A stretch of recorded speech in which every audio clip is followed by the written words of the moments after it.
ರಾಯಚೂರಿನ ಸರ್ಕಾರಿ ಆಸ್ಪತ್ರೆಯ ಔಷಧಿಯನ್ನ ತಿಪ್ಪೆಗುಂಡಿಗೆ ಎಸೆದಂತ ವಿಚಾರಕ್ಕೆ ಸಂಬಂಧಿಸಿದಂತೆ ಸುವರ್ಣ ನ್ಯೂಸ್ ವಿಸ್ತೃತ ವರದಿಯನ್ನು ಪ್ರಸಾರ ಮಾಡಿದೆ.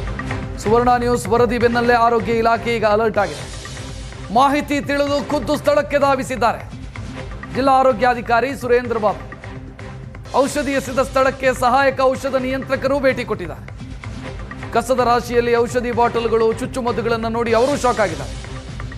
ಕಸದ ರಾಶಿಯಿಂದ ಔಷಧಿಗಳನ್ನು ಸಂಗ್ರಹಿಸಿದ್ದಾರೆ ಆರೋಗ್ಯ ಇಲಾಖೆ ಸಿಬ್ಬಂದಿ. ಸದ್ಯ ಚುಚ್ಚುಮದ್ದು ಸೂಜಿಗಳ ಬಗ್ಗೆ ಕೂಲಂಕಷವಾಗಿ ಪರಿಶೀಲನೆಯನ್ನು ಮಾಡ್ತೀವಿ.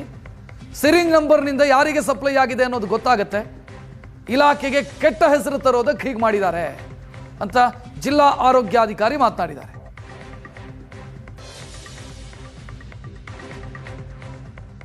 ನನ್ನ ಜೊತೆ ಸುರೇಂದ್ರ ಬಾಬು ಅವರು ಇದ್ದಾರೆ, ಅವ್ರನ್ನೇ ಮಾತಾಡಿಸ್ತೀನಿ. ಸರ್, ಏನಿದು ಸರ್ಕಾರಿ ಆಸ್ಪತ್ರೆಗಳಲ್ಲಿ ಬಡ ರೋಗಿಗಳಿಗೆ ನೀಡಬೇಕಾದಂಥದ್ದು ಔಷಧಿಗಳನ್ನು ಇಲ್ಲಿ ರಸ್ತೆಯಲ್ಲಿ ತಿಪ್ಪೆಯಲ್ಲಿ ಬಿಸಾಕಿದ್ದಾರೆ. ಎಲ್ಲ ಯಾರು ಬಿಸಾಕಿದ್ದಾರೆ? ಏನೇನು ಮೆಡಿಷನ್ ಇದ್ದಾವೆ ಸರ್? ಈಗ ಇದರಲ್ಲಿ ನೋಡಿದ್ರೆ ಇದು ಸಿರಪ್ಸ್ ಏನಿದ್ದಾವೆ ಫಿಸಿಷಿಯನ್ ಸ್ಯಾಂಪಲ್ ಇದ್ದಾವೆ. ಫಿಸಿಷಿಯನ್ಸ್ ಅಂದರೆ ಸರ್ಕಾರ ಸಪ್ಲೈ ಅಲ್ಲ.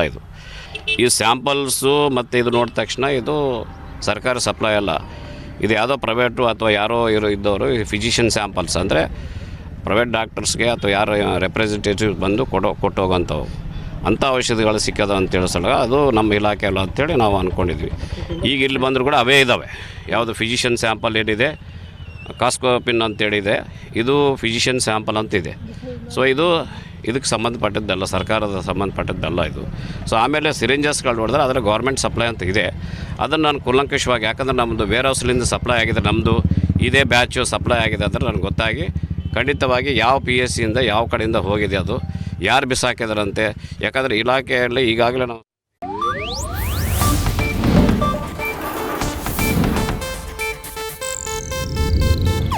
ಇದು ಏಷ್ಯಾನೆಟ್ ನ್ಯೂಸ್ ನೆಟ್ವರ್ಕ್ ಪ್ರಸ್ತುತಿ.